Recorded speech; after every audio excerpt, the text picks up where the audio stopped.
As always, the coach is in the building tonight, and certainly we're looking for Brother Dante and Shawnee to be showing up very shortly. Good to be with you guys on this Wednesday, this third week and week in March, as we're in the middle of the thick of March Madness at this point. We got NFL free agency still going on. We got the draft coming up, and everyone's having their pro days and whatnot. So, again, lots of going on. And this week, baseball returns. So, again, first weekend of baseball starts this weekend as well. So, a lot of things that are going on, certainly in the sports world, and certainly looking forward to that. But to my bold, beautiful brother of the BMU Network, how are you doing, sir? Looking like you've been taking some swings yourself. What's up, brother Ben? How you doing, man? I'm doing good. I'm liking those biceps, man. My Yankees, these are old biceps, man. This is old. My Yankees could probably use some of that offense right now. Half my team is on the IR, man. So, like I said, I don't know what they're doing with these training camps over here, but certainly they can use some work here. But good to be with you guys again on this Wednesday. All we ask is when you come in tonight, make sure you hit the like button as you come in. And certainly, if you consider supporting the algorithm, make sure that you consider a Cash App, or certainly you can certainly support us individually, our personal Cash App. So again, anything that you would give to us, certainly we greatly appreciate during this time. And certainly looking forward to a good show tonight. Lots of diverse topics tonight, as you saw in the banner coming in. Obviously, we're going to talk a little bit about the passing of the late and great George Foreman. Certainly boxing, one of boxing's best and legends. So, we're going to have that conversation going on. In fact, my man Mandrell, he just reached out to me. He's going to be up in a few to talk about this as well. But we're going to be kind of going all over the world of sports today. So I want to kind of start out with, let's talk about what's going on in the NCAA tournament. So obviously, we're down. Let's start on the men's side. Certainly, we have the final 16 teams that have made it to the dance, and certainly shout out to Arkansas and that coach, Calipari, John Calipari, got another team into the Sweet 16. He was at Kentucky for a lot of years, and a lot of people thought that his days might have been over because, again, he always had amongst the best draft classes in the country. Certainly a lot of pros from Kentucky went to the league, but fairly disappointing in terms of in the last few years getting his teams into the Final Fours and whatnot. Obviously, Kentucky is as big a pressure cooker a job as you can imagine, and certainly a lot of people think he didn't live up to expectations after a while, and they were getting bounced out very early. So I think it came to a point we had to leave. Goes to Arkansas, where I don't think anybody was really expecting a whole lot from him. And he goes up against, another former Kentucky coach in national champion, Rick Pitino, who, again, Rick Pitino still around after all these years and certainly was able to resurrect, St. John's University, beat them, and certainly they've been able to advance to the Sweet 16. So again, shout out to Arkansas program. But we're going to be looking at some things. If you notice in these brackets, one thing that is very unique, something that doesn't happen very often, and that is, as you notice, the lowest ranked team in this tournament is the Arkansas team. Again, not a lot was expected of Arkansas in this tournament, and again, this is the closest thing to Cinderella that we can imagine, and yet we're not. Certainly, this is one of the years. Shout out to my man Shawnee in the building tonight. This is one of those years where, again, you don't have Cinderella at the dance, and I know there's been a lot of controversy as of late over this. And a lot of people are attributing is this in part due to NIL. So you see that the headlines that I was able to sort of scrap together prior to the show. So again, for the first time in a long time, no mid-majors remain at the end of the Sweet 16 weekend. That's coming from, again, Mid-Major Madness.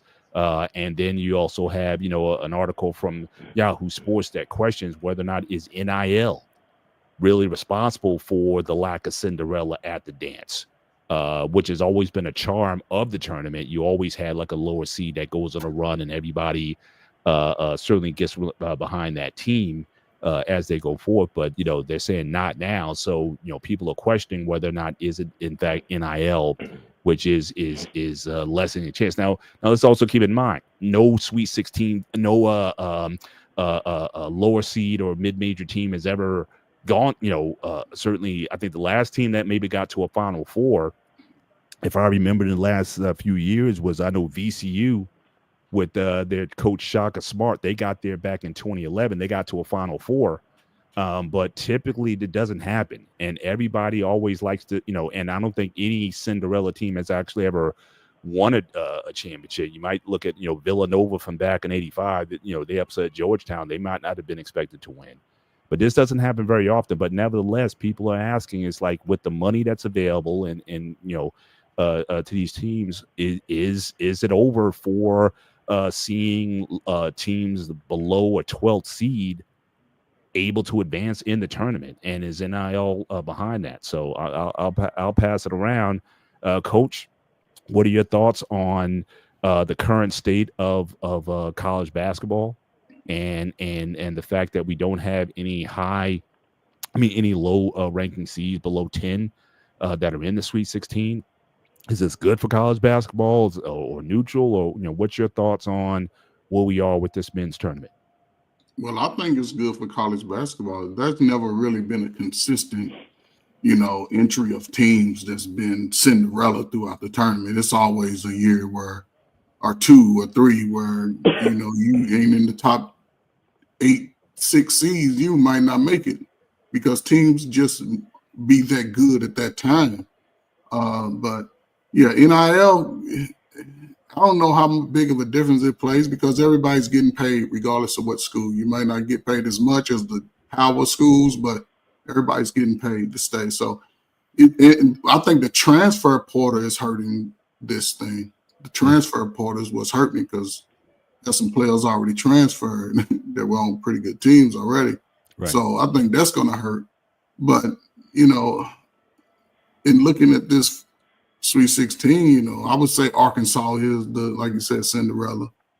But I think you're going to see the top seeds. I think they all will advance at least to the Elite Eight. I'll be surprised, if anything under a 1 makes it out to the Elite Eight. Now, I will say my surprise team, the team that I ain't going to say surprise team, but has probably the best young player in the game right now, is Maryland. Maryland got a guy, he's about 6'11", 6'10". He can dribble, he can pass, and he can shoot.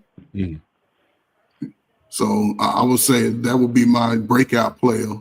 Cooper Flagg is getting all the attention. Right. But Jason Richardson's son played for Michigan State. He's getting some attention, but he didn't show up last game. But this freshman, man, he's been averaging, I think, about 16, 17 the whole tournament. And the other day, I think he scored the game-winning shot plus about 25, 30.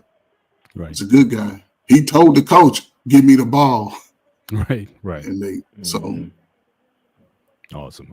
Shawnee, what are your thoughts on this, on the, and also this is, just as another note, I believe I read this after maybe the second day of the tournament, after the play-ins, that basically no one was going to get like 100% bracket out of this, that, actually people choose a couple upsets, a couple here, but nothing really panned out. No one was going to get a perfect bracket. And that was like the first time that's happened in a very long time.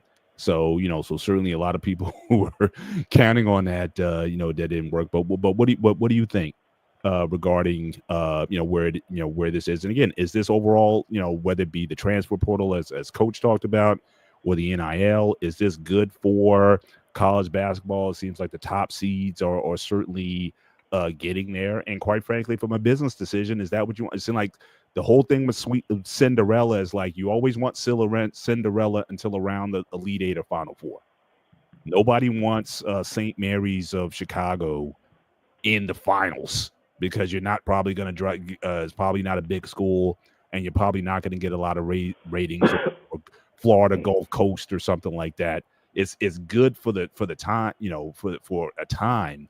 But people aren't serious about having one of these teams go all the way with that. But what's your feeling on the idea of these smaller schools or lower ranked schools or mid-major schools not being competitive up to this year's sweet tournament? Well, I think in this year in particular, I mean, it's just a perfect storm because next year it may change. Um, yeah, I think as far as the sports community, there's going to be people who always just want to see these traditional blue bloods in that Elite Eight, Final Four frame or Final Four. But people got to understand, March Madness is the biggest thing going on this month because it's basically them. They don't really have nothing else to compete. So that's how they can be so successful. You know, it's a major thing this whole month. You know, so it brings. I mean, you have your college basketball fans, and it also brings. It's like the Super Bowl. It brings people to the support this event. They don't even watch no college basketball. They It just brings want to, alumni out. yeah, they just want to participate in the bracket. Mhm. Anybody and it's fun to see like the interesting ways that people use to fill out the brackets. Sometimes they may go by mascot. You really, even if you was a basketball aficionado, you really can't use that in this tournament because it's a one and done, and the name says it all. It is March Madness. I forgot what was the upset in the first round that pretty much knocked out a lot of people brackets. I forgot the team. Kansas. They all It wasn't. It just slipped my mind, but it was a team I in the think it was a first. 4-13 matchup, I believe. Yeah, but that messed up a lot of brackets. And I think by the end of, well, according to ESPN, by the end of that weekend or the end of the first 2 days of the tournament, they were saying they only had 3 brackets left that was still Yeah. intact. But as After far UConn as left.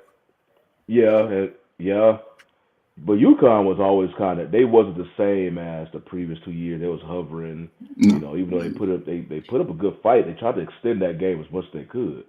Um, but about like why there isn't any Cinderellas current, you know, pretty much like you say, Arkansas is the lowest seed remaining as 10.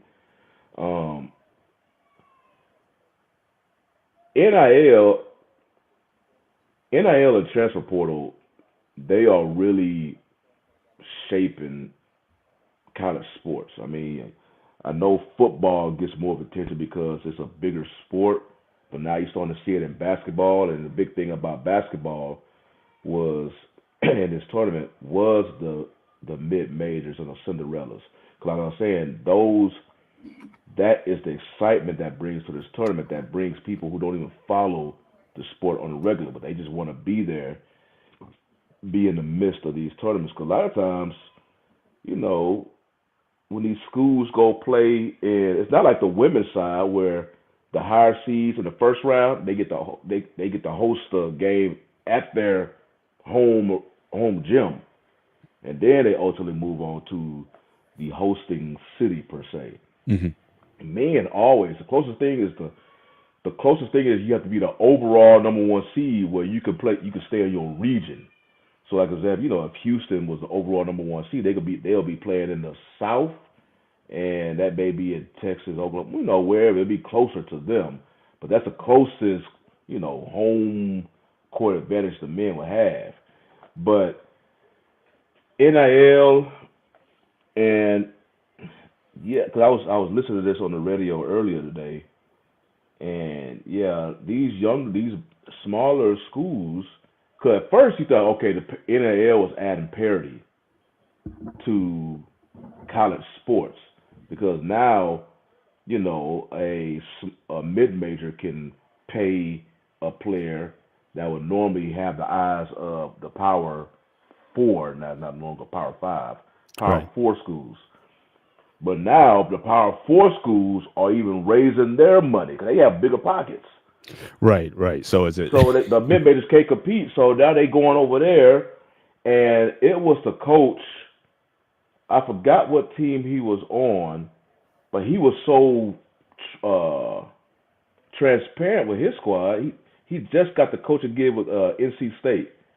I forgot what school he came from, but he was saying, "Hey, my goal is to make it to a Power Four school, and if I get there, I try to take some of y'all with me." So unfortunately, with power with these mid majors, they just stepping stones. I mean, we see it at HBCU schools. They just stepping stones. So, does NIL have a play a part that could be kind of ruining the tournament in the future? I think so, unless they start putting some type of parameters on it. Mhm. Because right now it's just a wild, wild west. I was under the impression like, okay, name, image, and likeness. Like, okay, your skills show on the court. You can go out and sign some autographs and actually make some dollars from doing that. That's what I was thinking. I wasn't thinking the type of money these dudes will get even before they step on the court or they field a play. They getting like hundreds of thousands, some even millions. They Yeah. haven't even did I mean, it's anything yet. basically like the old days. It's Yeah. just out in public now. With That's the all it boosters is. and everything. I mean, it's really no different. It's just That's boosters all it now is. got a face to it. And the It schools, is, they can but just stand some of behind and these say, look, players, we're getting this. some of Hey, these players don't even they don't hey, live up to the money. hey, but they still all deserve it. They Right. still all They deserve it. deserve it, but it's a give and a take. So you I mean, basically they playing players, but now us as the fan base, we seeing a product that's being watered down. yeah, So okay, you getting your money, but us we not getting the money. We just a fan of the product, and now we are starting to see a watered down product. Right. So it's like you getting so it's a give and a take. So I but that don't. watered down product comes from the one and done. That's the problem, because in high school everybody's the man, and once you get to college, everybody's the man. You got one. Well, what I'm saying, in high school you got one man on your team, and even LeBron James played against Catholic school guys all his career, so it'd have been different playing against the public school. But he had the name, image, and likeness. But the one and done is ruining it, because even if you go to a mid-major school, some of those players are bringing in $30,000, $40,000, $50,000 a year because of their level of play. Now, again, your top schools, they're gonna always pay big bucks, and a lot of them may not pan out because they was the man in high school. And college is different. Right. A But lot one of the them- things that the NIL was supposed to do was to keep guys in. So it was almost like to stop the They one and do. done They thing. just transfer now. They just transfer. That's what I They said, know that they and can go get that's that money. See, and that that's the NIL culture. transfer portal is really doing it, because Paige, the little, it's a young Kaylee. She played from the women's side. She played for, I think, BY. Who she played for? The Hornets. She played for somebody, but she would have been to 3 schools. She'd have been to 3 schools in Oh, all you 3 talking schools. about Haley Van Lith, was it? Yeah, Van Lith. She'd have been to 3 schools. Louisville, LSU, LSU. They're here at Fort Worth at TCU. Yeah. See what I'm saying? And so she's staying for that money. But that's how the guys could do it. If you know you ain't going to first rounder, I would say stay in school, get your degree, get that NIL, whether you go to the league or not. You can at least become an agent. But I'm maybe wrong. So do you think then that maybe they need to revisit the because you have all those options on the table, but maybe it should be monitored, especially depending on the size of your NIL deal. If the school's going to give you $500,000 and up, that you have to have a commitment to that school for a certain amount of time before you can consider transfer. In other words, put some parameters around the transfer. You just can't take the money and run. Yep. I would give Yeah, one you- transfer. And if you transfer within the first, before your junior year, you got to give some of that money back. Yeah. That I think that would help. I like I said, I'm all for the players getting paid, but I think you may have to like anything else, you may have to, the pendulum might have swung a little to the other side. And so again, just like with free agency, there's parameters. You can't be a free agent, first 5 years, or you're restricted up to a certain point, and then you can go in other sports and whatnot. You might have to have a similar thing. But want to visit another aspect of this tournament. So obviously, I think Shawnee mentioned it earlier. So there was obviously UConn, not certainly as good. They were going for the three-peat this year, not nearly as good as in prior years. But they certainly took Florida to the brink. Florida being the number 1 seed. And after the game, there was a lot of controversy surrounding obviously Coach Hurley. Dan Hurley, his comments were caught on camera, leaving the court. Yeah. And as you see at the bottom here, it says, "I hope they don't F you like they F'd us," as Hurley yelling in the clip. and did, certainly he was very emotional after the game and whatnot. So, certainly, obviously, you always want to win. A lot of people question his demeanor and after the game and his professionalism. But then this story here that came up, which I just found out about. So you had this director of communications for UConn men's basketball, Bobby Mullen, essentially threatened the person who captured the video, threatened him and threatened to ruin his life over that viral game moment. So again, I don't know what's going on there at UConn. Look, now I'm from New Jersey. So the Hurleys have been an institution in New Jersey for arguably 50 years. So obviously you had the father and you had his sons, who were basketball icons. Bobby Hurley played certainly at Duke. And they basically, with that little school, it's not a big school. It's a little Catholic school in Jersey City, New Jersey. And they basically run high school basketball in Jersey for a lot of years, and not as dominant as they used to be. But I don't know what kind of culture that he's putting over there. But certainly, this kind of culture that's been created. And this guy, even at the beginning of the year, remember they were at a game in Maui where he didn't get a call and they had to kind of restrain him off the court. So he kind of has this sort of psycho type of demeanor in which he coaches and whatnot. And then he gets on people, who sort of call him out for it. But what are your thoughts on his demeanor after the game? Yes, you're two-time back-to-back champion. Certainly UConn's always been a prominent basketball powerhouse by different coaches in different eras. But what were your thoughts on how he handled the loss after the game, and then with this story about this staffer, threatening a reporter for simply just capturing what he captured? What are your thoughts on that, Shawnee? I'll start with you on this, and what's your thoughts overall on the UConn program, the coach in particular? Well, Hurley, he's an emotional head coach. He's always been like that. So I just think nowadays, man, because it's not like he did this on the court. He did this in the tunnel heading back to the locker room. And if you're familiar with sports, once players and coaches get in that tunnel, they say all type of things because their emotions are coming out. So they'll be pissed off. They may be pissed off. They just letting it out.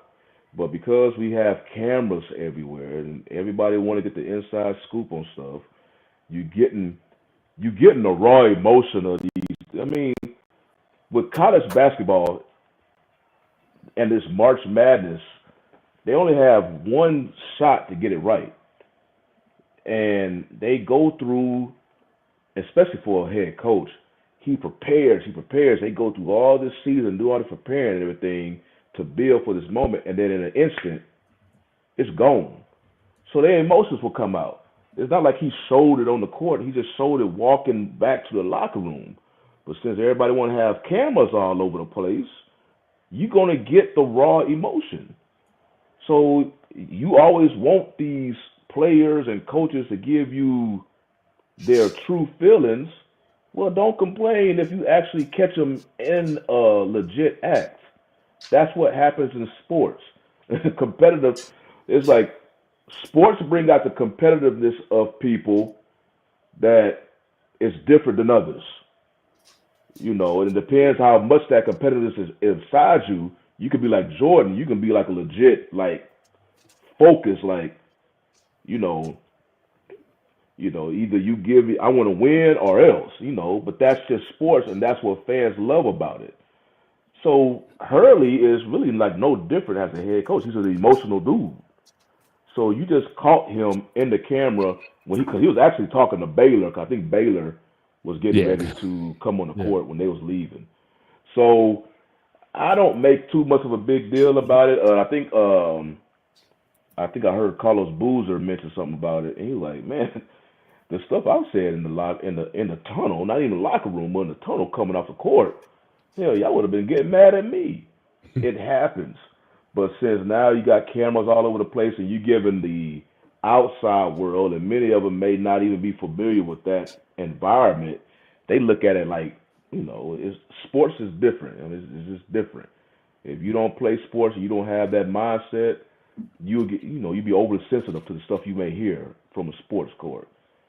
So I don't make too much of a big deal about it. I mean, you put a camera back there, you caught a dude and is emotional or raw emotional after a tough loss. They going for a three-peat. Hey man, it is what it is, man. I mean, boys will complain if he just came back and they probably would complain if he came back to there with a smile on his face because they think he's not taking it serious. So it is what it is to me. I just see he's always been an emotional dude and you saw it. So not like he threw a chair like Bobby Knight or somebody. It was in Well, okay. all right, so we got the coach on. First of all, before we move on topic, just again, shout out to CJ Wilkins for the super chat. Jordan stayed at Laney High School when he got cut in high school. NIL makes it to where a guy who can't earn a rotation spot can take an easy way out and transfer. All right, Makes no sense. It doesn't correlate to this situation because in high schools, there's limited high schools in your town and city. You can't just transfer. I see that point, but high school, no, he couldn't have transferred anyway. They go by your zip code. Well, here in DFW, that's why Duncanville and the team, the high school, my daughter would be zoned to if she was of age. When they won the state title, they starting to have open districts. Okay. So if you could somehow get there, they will accept you, and that's how a lot of them be staying on top of them. So yeah, if you could somehow get to that high school, now they got these open districts. Yeah, they don't really pay. Now some of them still have the zip codes. Like if this is like a stricter, like if you open upscale, not the public schools. Exactly. Yeah, like Southlake. I think Southlake is open, but they are upscale community. So those ones you have to apply to get into. Well, not Southlake. That's a normal public school, but that's in an upscale. They homes. Taxpayers, homeowners. They don't have a home over there under $1 million. So you can. It's an open district, but if somebody like me go over there, they be like, "What the hell you doing over here, man? You going down the street? They'll make you leave. You won't even feel comfortable." So, but Duncanville, they're open district. So if you can get down there, that's why they got a good basketball team, good track squad, good football squad. Yeah, it's money. If you can get down there, right, they'll keep you.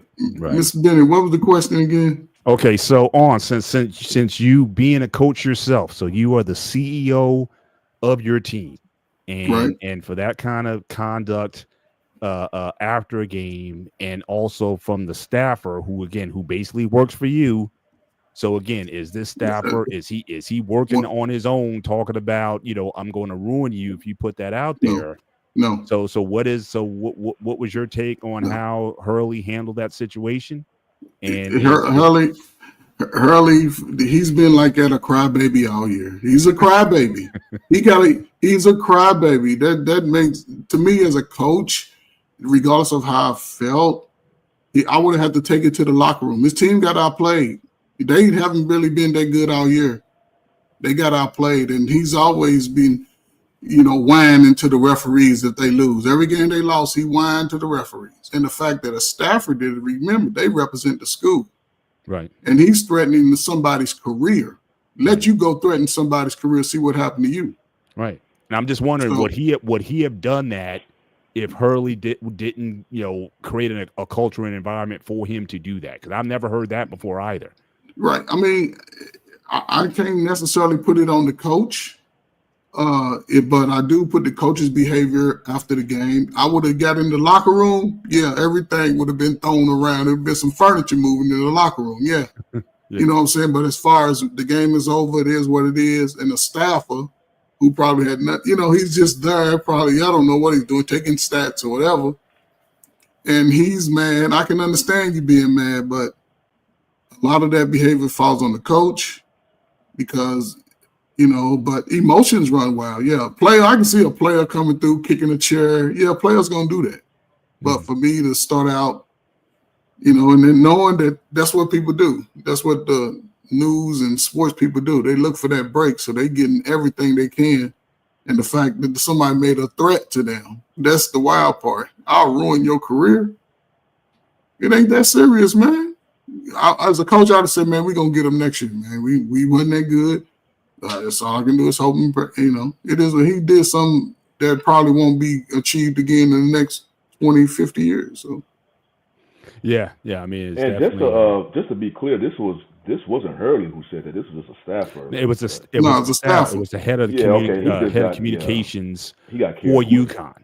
Yeah, So again, I never heard lost. anybody doing that. I'm just saying, would he be bold enough to do that without Hurley either putting him up to it or again creating a culture where that could take place? Because I've never heard a staffer from a program threatening the career of a reporter. And it's not like Hurley. He's been to these, in the spotlight for years, so he should know when the cameras are on and when things are going down the way they are. So for him to even utter those things, I mean, yeah, you want to get in the locker room and you want to, like Coach said, you want to kick the chair and throw the trash can, all that kind of stuff. You want to do that, fine.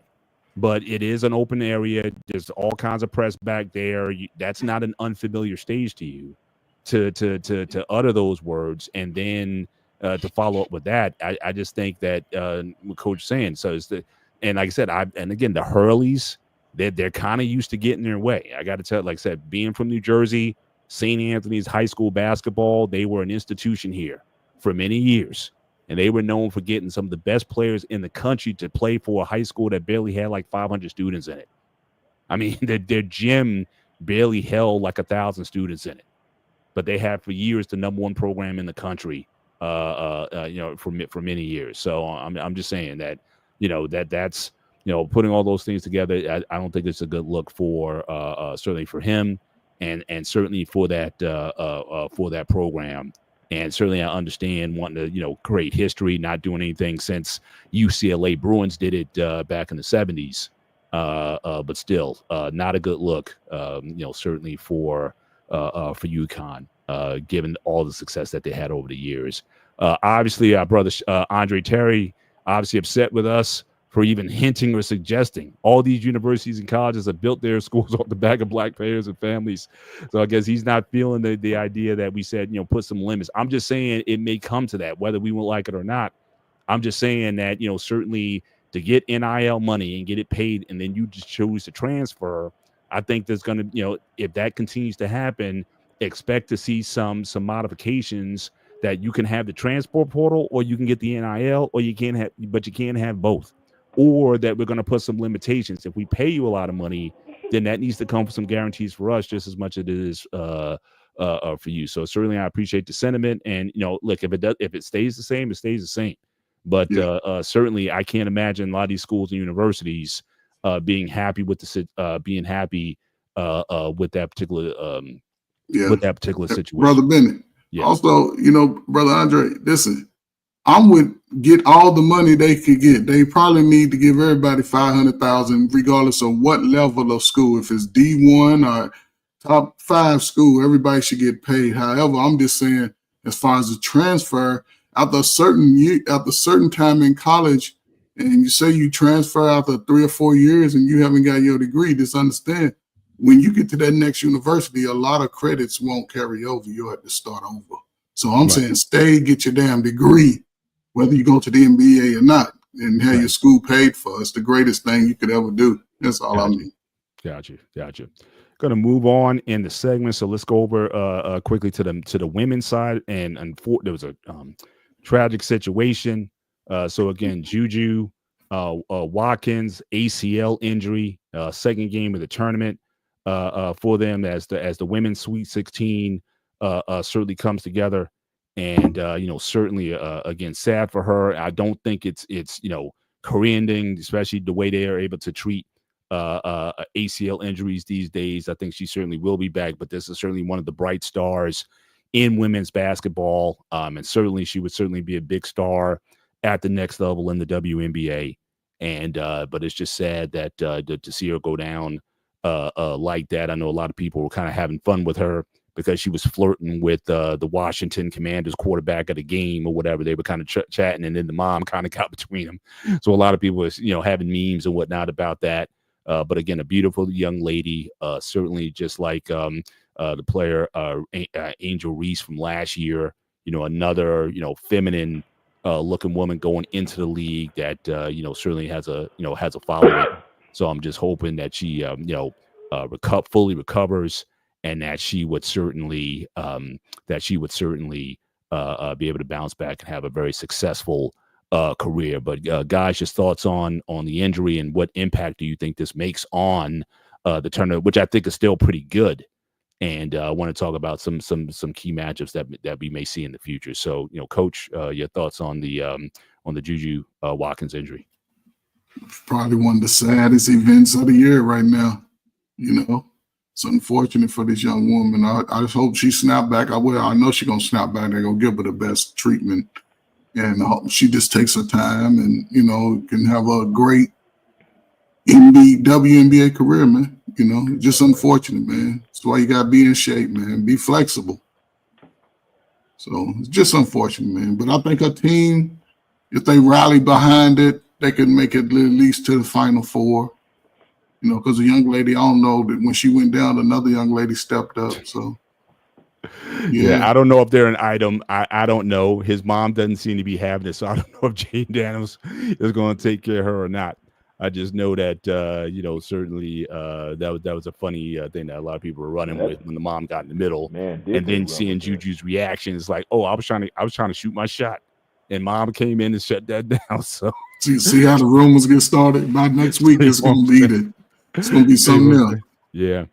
But Shawnee, what do you think the Juju's injury, the impact not only on, like I said, this current tournament, but also in the NBA, WNBA, the future of that? Because I think certainly she was, all year she was talked about as like the next one. So you had the women that came out last year, and she's going in, and so it seemed like the WNBA was really starting to fill roster with stars. What do you think long term this is? Well, I think they're still gonna be filled with stars when she ultimately get there. The good thing about it, and it's unfortunate she had this injury. That's the biggest thing about sports. It's usually the worst injuries are the minimum contact injuries. So as soon as you saw her go down and there was low contact, unfortunately, your mind probably, okay, this is probably going to be leaning towards the side of a major injury.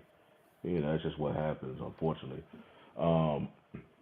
But yeah, thankfully in today's time, they have hella doctors out there that they are so used to this injury, put her back in shape, and before you know it, I don't know if she probably make it in time for March Madness for next year, but once she rehab and whatnot, she'll be pretty much just like old. You just hope it don't cause no lingering thing, and she'll be like, who was that player? Was it Danny Manning? Mm-hmm. He had like 3. You hope that don't come out. Right. But yeah, it's just unfortunate that she went through it. But I know I'm pretty 100% faith that the doctors. Cause I heard the doctor who potentially going to be operating on her, he's operating on some high profile. Yeah, he's one of the best. Like he's one of the best out there. Yeah. Other high profile athletes, so he definitely knows what he's doing. So right. As far as with Juju and her value to USC, I believe it's huge. I believe it's like Caitlin Clark was to Iowa. Iowa, yeah. Because you look at Iowa now, they are not. It was Caitlin Clark who basically she had to score the 30 to 40 points to them to get to the championship game. And when they lost, because they went against a better team, it was really LSU or USC versus Caitlin Clark. For the most part. And USC, as far as Southern California, they're almost similar. I think I don't watch enough of them to really compare oranges to oranges versus their rosters versus Iowa's roster. Juju, as a complete player, is better than Caitlin Clark. Caitlin Clark is just, her style of play brought the masses to her. And more power to her, because that brought eyeballs to a sport that really elevate women's basketball. Juju is just a more complete player. That's not really down in Caitlin Clark. That's just, if you watch basketball, you can say, okay, it's like equivalent to like a 5'2" baseball player versus somebody who's a home run hitter, But I think Juju was the face of college basketball, men or women, because the men Coach mentioned it. They don't even stay there long enough. As soon as you get a glimpse, most likely during this tournament, and that's a hell of a player, they gone. So you don't see them no more. But women, they stay there. That's how Caitlin Clark got so huge. And Juju is doing the same thing. Now, I think Caitlin was in Iowa, in the heartland of the country, while Juju over there in the West Coast. West Coast is West Coast. They could put you on TV so much, but that time difference is, they just, especially, you over there on the East Coast. And Coach is, are you East Coast time as well? Yeah, so by the time, if they play their native time, y'all get ready to go to bed. Right. Yeah, it's 11 o'clock. 12 yeah, o'clock. so it's just that comes into play. But, I think it was definitely a blow to college sports, deflate the tenor, especially on the women's side of the tournament. You still have some good women's players in there, but I think people was really, at NBA it was about when Kobe and LeBron, people was really wanting them to meet in a fight. It was on the collision course, but then Cleveland didn't make it. That's when they got beat by Orlando. Right. Played. This time it was USC versus. They wanted to see USC versus UConn. Juju versus Paige Beckers. They were supposed to be on this collision course, and then unfortunately the injury. So they may, who knows, they may still play each other, but I don't think it's going to be that close of a game. Right. But yeah, it was devastating to the college basketball landscape. As I was listening to the radio this morning, you heard many people, many radio personalities sending their best wishes to Juju. Yeah, it's once you see somebody on the court and rather than pain like she was, and then on top of it was a low contact injury. Yeah, if you watch sports, you familiar with it. You like, yeah, you gonna be out for a little bit. Mm-hmm. Yeah. Again, hopefully, sending prayers her way. Hopefully, she heals and just gets over the mental of it, because Coach, I'm sure you've dealt with it before. Some people once they get injured, even though they're fully healthy, but mentally, can they get over, stop nursing the injury, and just continue to go on like they did before? So hopefully, they're able to do that. One thing I do want to highlight, certainly in this, is the potential for, now, one thing about college basketball that I do miss that we may see in the future. We got a little bit of that with, again, Calipari and Pitino. One thing you used to look forward to in college basketball was the coaching matchups. And certainly with Gino, who was a high-ranking seed, I'm not sure if USC beating UConn was a given, but certainly Gino has been an institution for many years.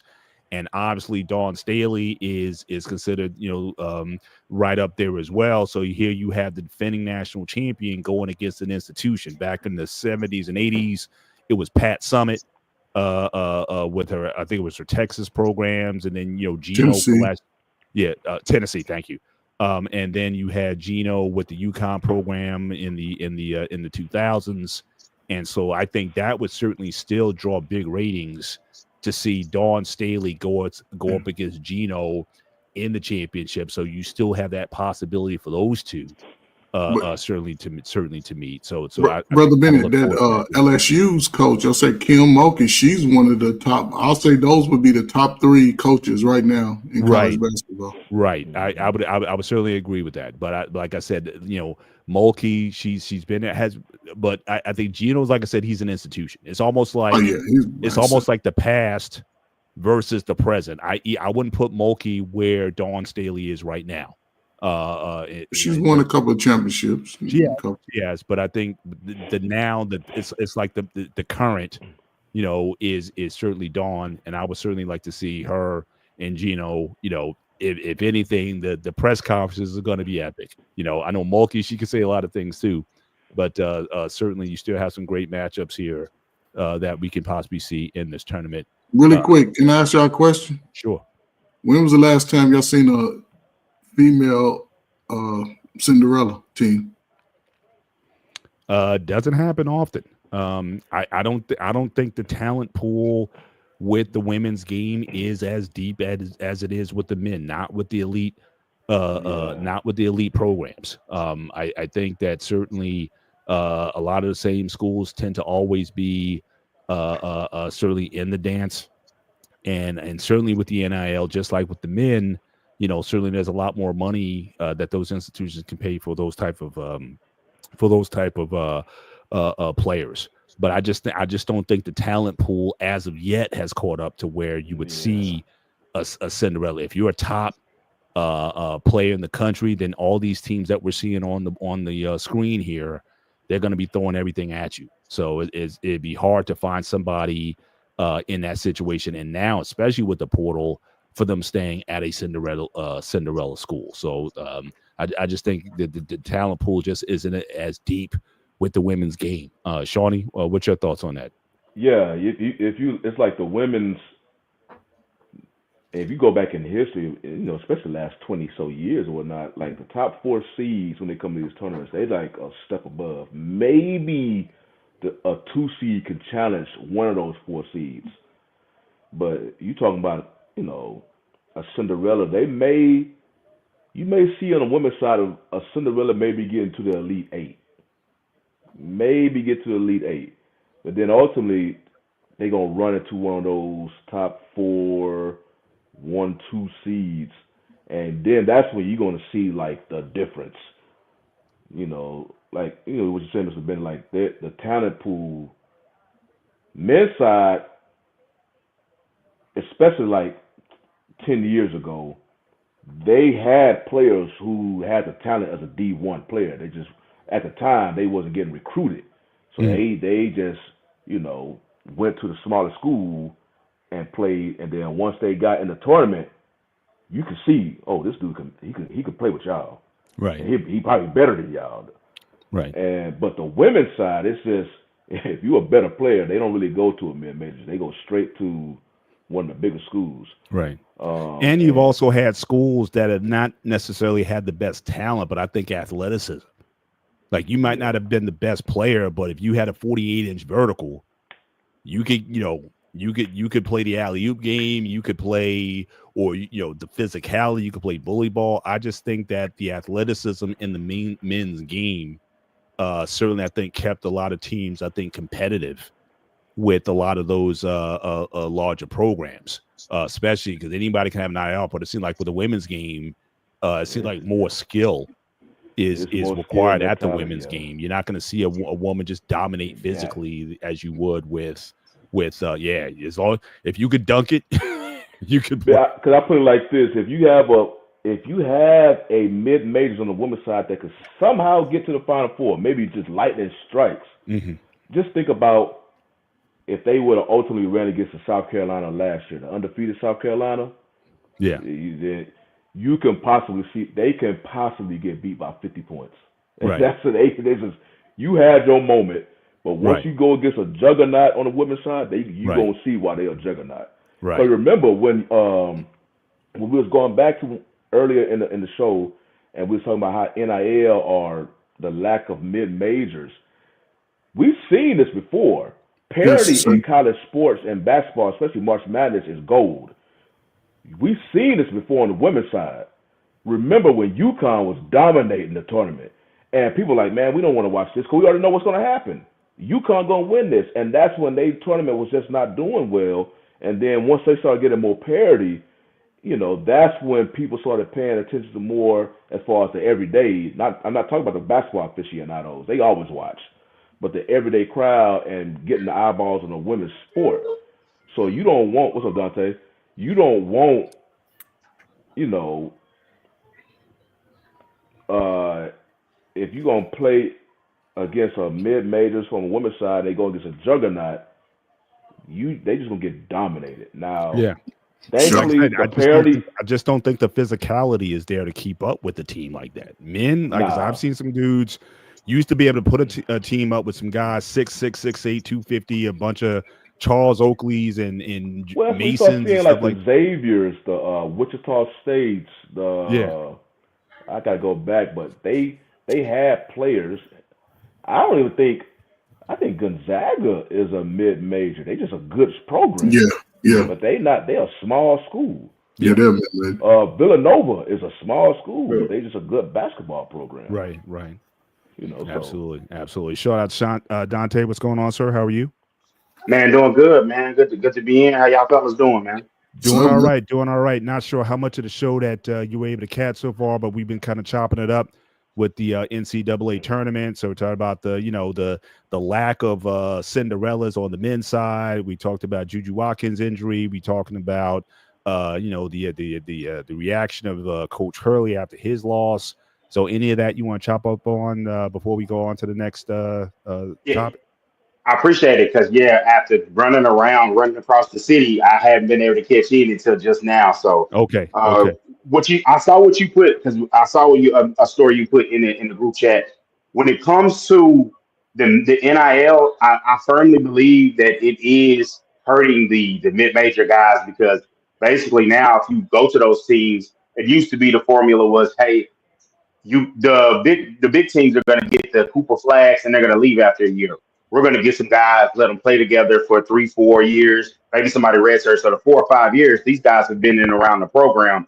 They're not going to go pro at all, but they are going to be excellent college basketball players. And, you were seeing that even when I want to say Texas Tech made its Final Four run. A lot of guys, you look at their age, it's like, hey, they graduated a long time ago and they've been in college a while. So that is going to be something that is affecting the game. I saw the team, which I think was kind of weak, St. Francis. They went from playing, which lost to Alabama State. Shout out to HBCU, shout out to the SWAC. But they dropped down to Division III. And it's like they don't want to compete. And it's just like, because guys are going to poach your players and poach your coaches. I don't agree with it, but people are going to have to make those financial decisions. It's still the early days of it. Some teams will fight back. Some teams will get enough NIL together and get some guys. And there's always going to be guys that need to transfer up, transfer down. I saw the kid, Mikey Williams, who looked like a bright future. He's leaving the school in Florida that he's at. He's kind of in a place. Maybe you pick up a guy like that for a year or two. And it's year-to-year basis. Now, when it comes to Dan Hurley, the UConn coach is like, you won the 2 rings, and people kind of let some things go, but you had a tough season, and now you can't treat people like that. The gone are the days of the Bob Knight.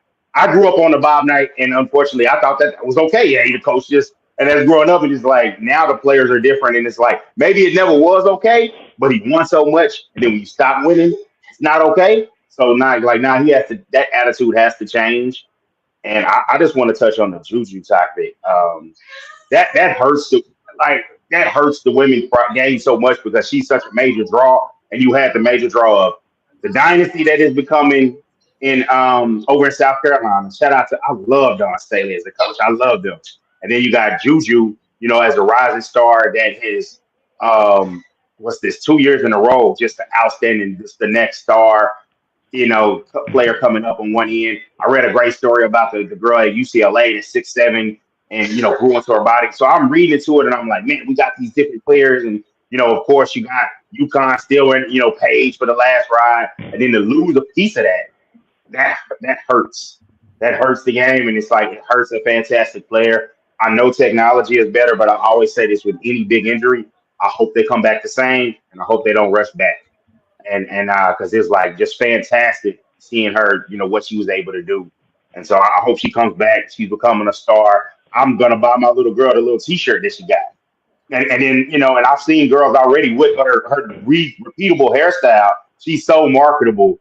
It's like, I'm hoping the best for her. That little bun on. Yeah, that bun. I saw a little girl with it. I was just like, look, I'm a cop. When my girl, if my daughter plays basketball, you gonna be. Hey, I want you to model your game after this. Like these are people that can ball. You model your game after. She even got commercials with the bun. So I say, they marketing it. Absolutely. Real quick, want to switch over to the NFL. So again, in the latest free agent move, so Russell Wilson is certainly signed with the Giants. Actually, just a historical first. This is the first time that potentially the New York Giants will have a black quarterback and in a starting role, because they also signed Jameis Winston. So certainly shout out to them for making that move. But it seems to be at this point in time that the Steelers and Aaron Rodgers are kind of like the last couple. It's almost like when you 5 team and you down to the last 2, and I guess it's like, well, I guess I gotta pick you. So I'm not as you see with my my hashtag here. I'm not in favor of Rodgers coming to the Steelers, but it may be just out of necessity now that they run out of options. And sometimes, just like in life, the one that you wind up with might be the only one. Sometimes the only choice is the best choice, or he could possibly retire. So just want to bounce this around.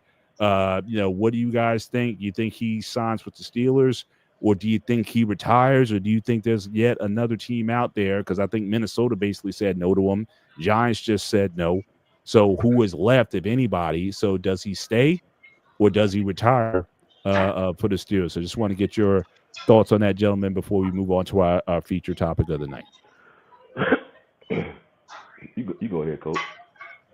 It's like 2 old people trying to get together and they don't really want to, but they know they got to, right? They just, I think it's hard to say, man. If Rodgers wants to play, he'll play for Pittsburgh. This is not new to what he does every offseason. He goes into his wilderness and takes all his weed and all his smokes his bone. That's what he do, man. He's in tune with nature, and they've always allowed it. It's just that now he's older, and I would say if I take Rodgers and if he signs, I would still get a quarterback 2nd round. They got Mason Rudolph. They don't have a 2nd round pick. They certainly traded that for Metcalf, so they got a 1st and a 3rd. So you take. Well, there they go. Then they have to Rudolph. He hasn't really proved himself under that system. Hopefully, I don't know, man. I would, if he wants to be there, we'll sign him because they need a quarterback. Listen, I'm saying ride with Rudolph.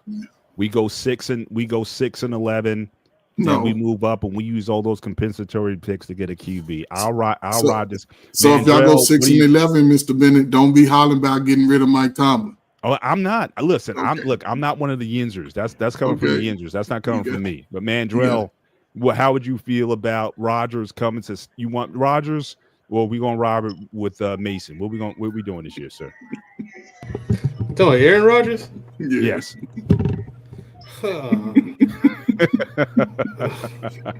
It's rocking the hard place, man. Yeah, it is. Not the biggest fan of Aaron Rodgers myself, but I mean, will he work? I think he'll work. You know what I'm saying? I think it will work. I just don't like him. Yeah. It's kind of like me and AJ. You know what I'm saying? You ask me, people ask me, "Hey, you think you can't wait? I can't wait to see Wilder knock out AJ." I'm like, man, Wilder's not gonna knock out AJ. No, he's done. Both of them. This is before that. Like this. Okay. Oh, you talking about when the fight was? Yeah. This was a few years ago. That's all he came up for. If it's not boxing or football, he's not interested. So we already know that coming up. Let's get Shawnee and Dante in. Shawnee, the man is consistent. Man is consistent. Yeah, you want to talk football? I'll be here all day with you. Shawnee, all right. So Man, my whole thing is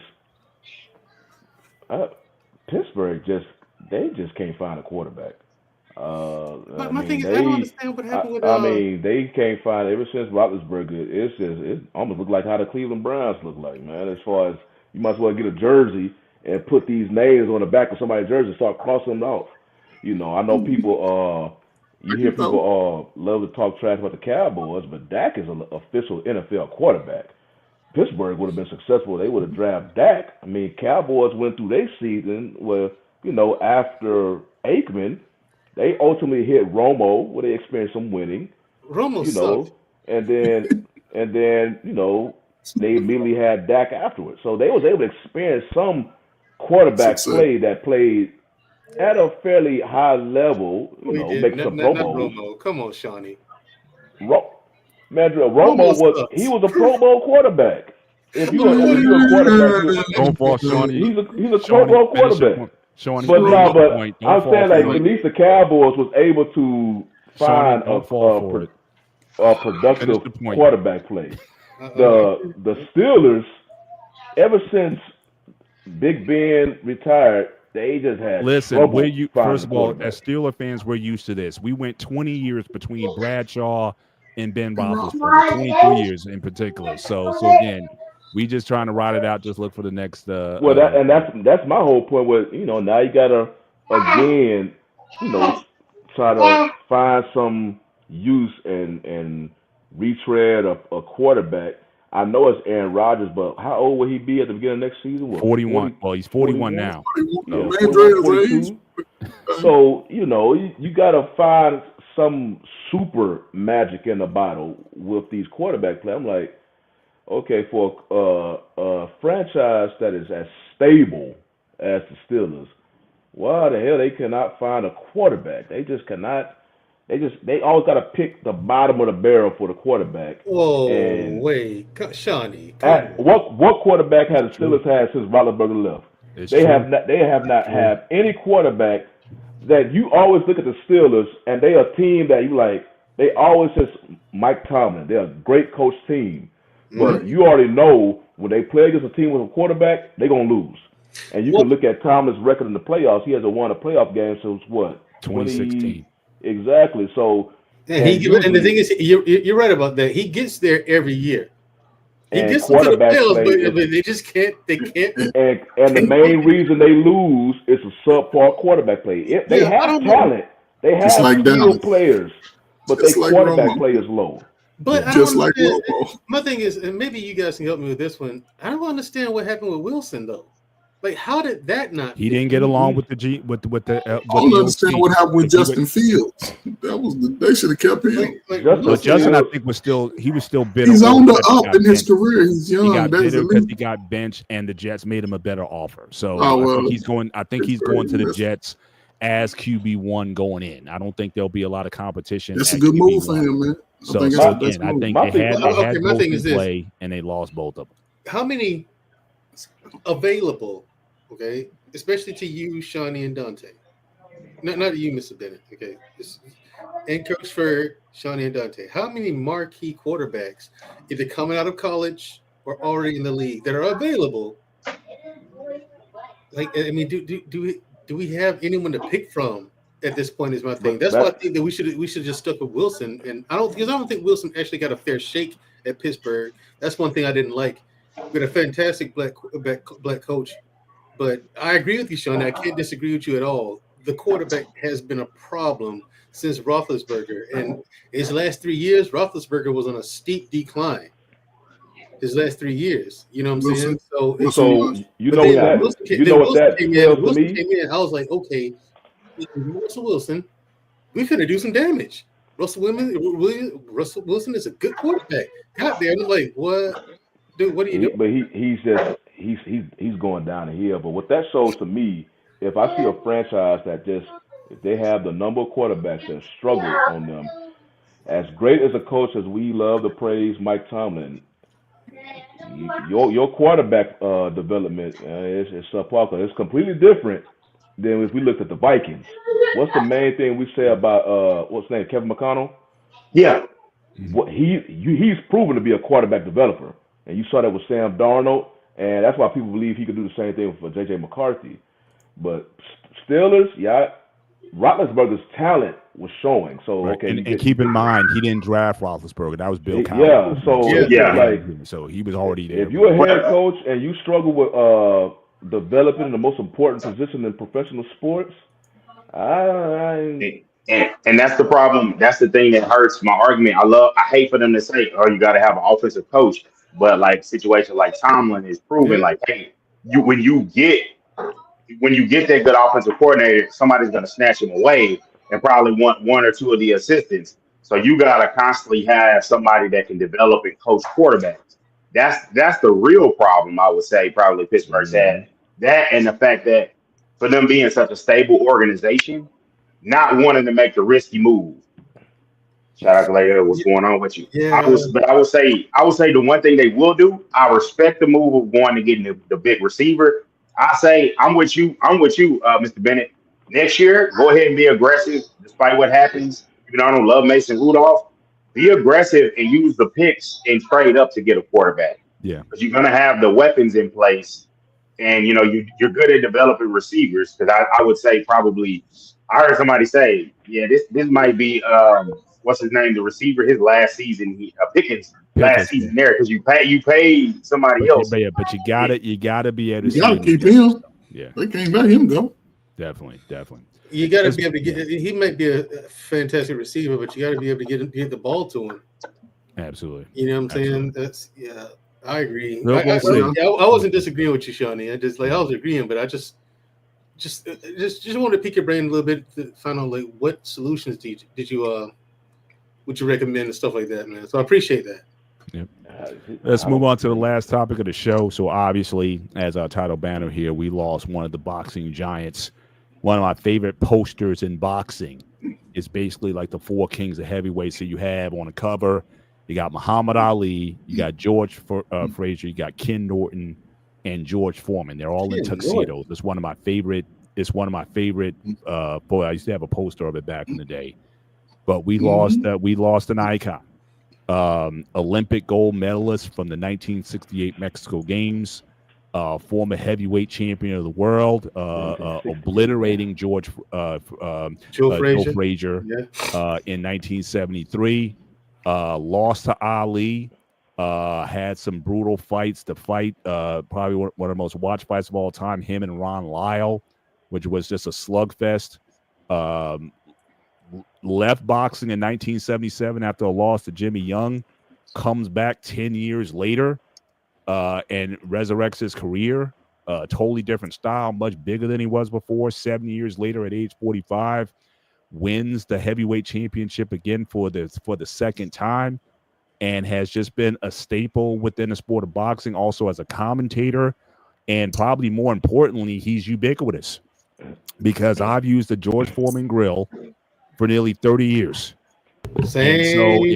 So you could make a point, you can make an argument. He's probably one of the most successful boxers of all time, not only just from earnings in the ring, but also from a marketing perspective. Floyd Mayweather, from what I understand, doesn't have any marketing deals. Muhammad Ali, he did Decon Roach commercials and Orada French fries. That was all he could get back in the day. So the success that he had post-career would rival that of any athlete in history regarding the marketing opportunity that he had for the George Foreman grill. So he has been a staple. Family man's got a bunch of kids, named all his sons named George. But he's also from Houston, Texas. So I wanted to get Shawnee and Dante, since you guys are from the Houston area, wanted you guys to speak first on George Foreman.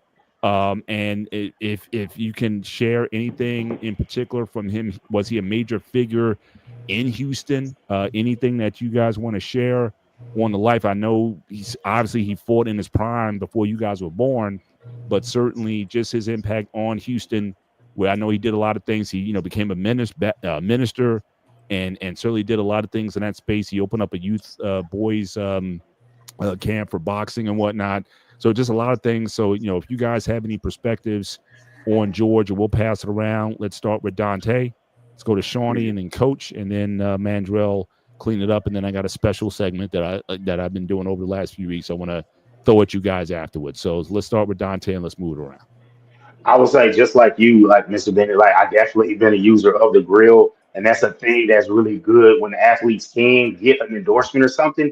You learn about them. And I remember my father telling me about, the greatness of his legacy and the great fights. And this is before, you could YouTube everything and Google, but it was just like him giving me the stories from himself and seeing how great he was. So you knew about it and you saw obviously the grill and seeing the endorsements. And then as far as the time when I lived in Houston, I think I was at a NABJ conference and he was actually there.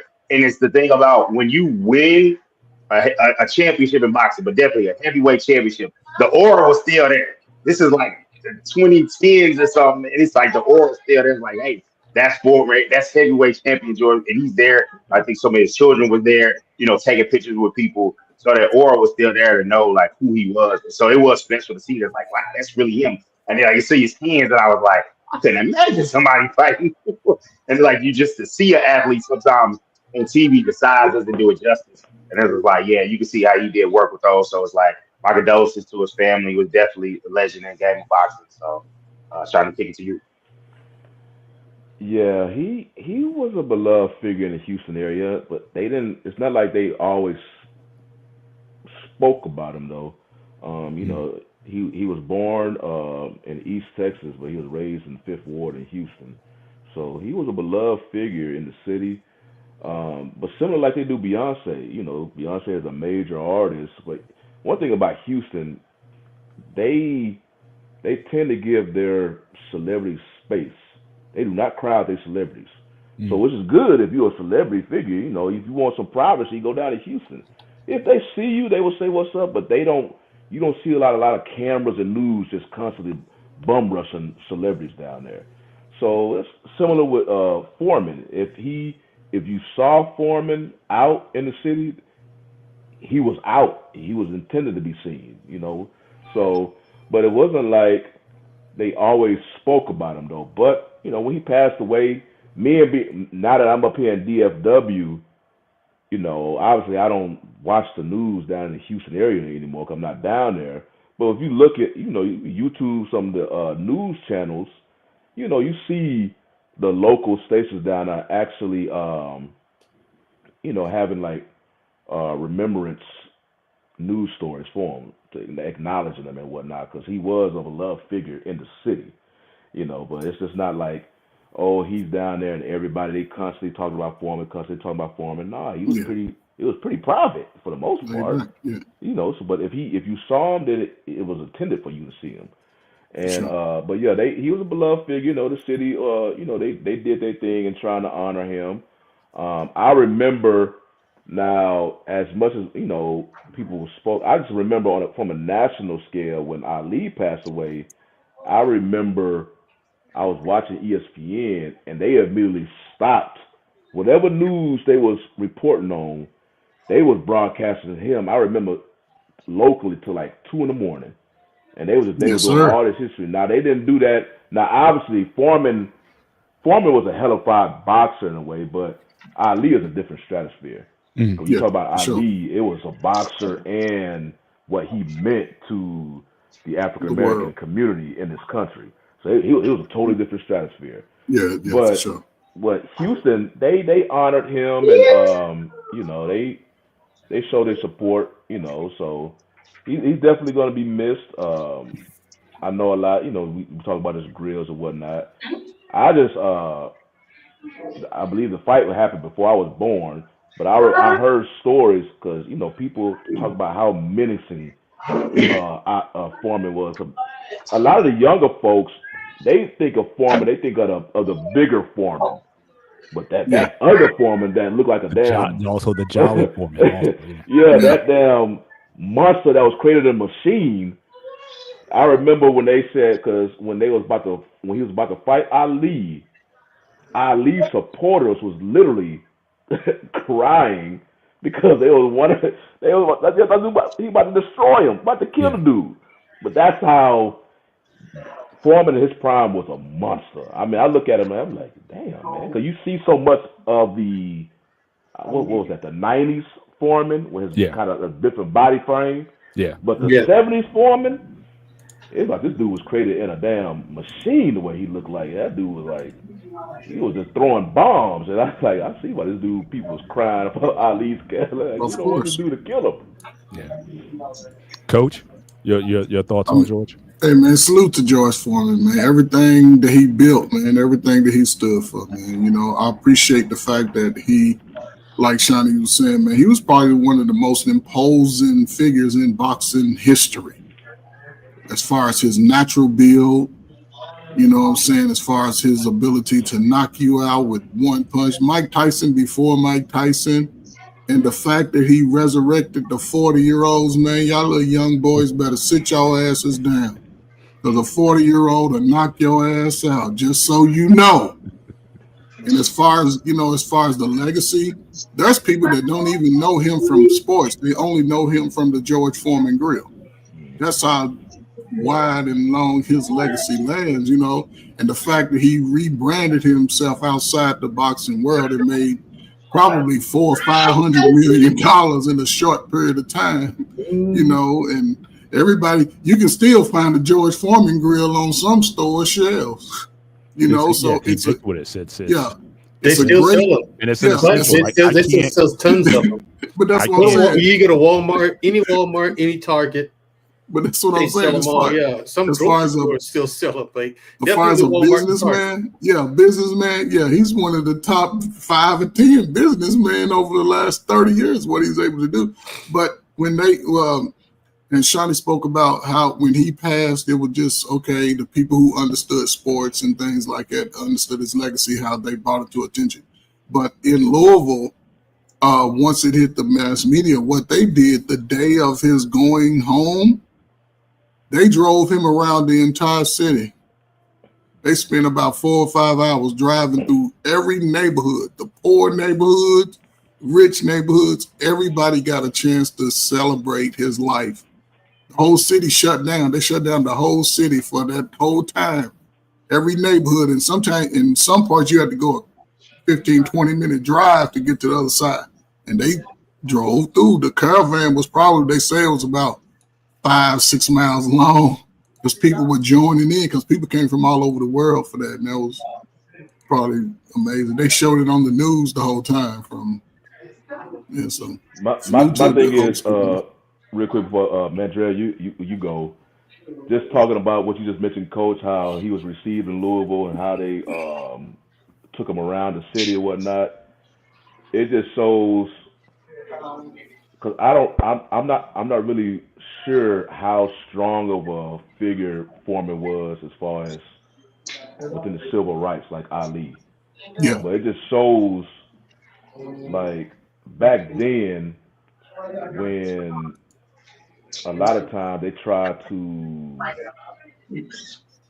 squash our names, per se, and people in our community squash our names, and only for us to make it on the other side to where literally our people are. And let's just show you how beloved Foreman was to the community, how you are celebrated. Those other people who tried to squash your name, they've forgotten about.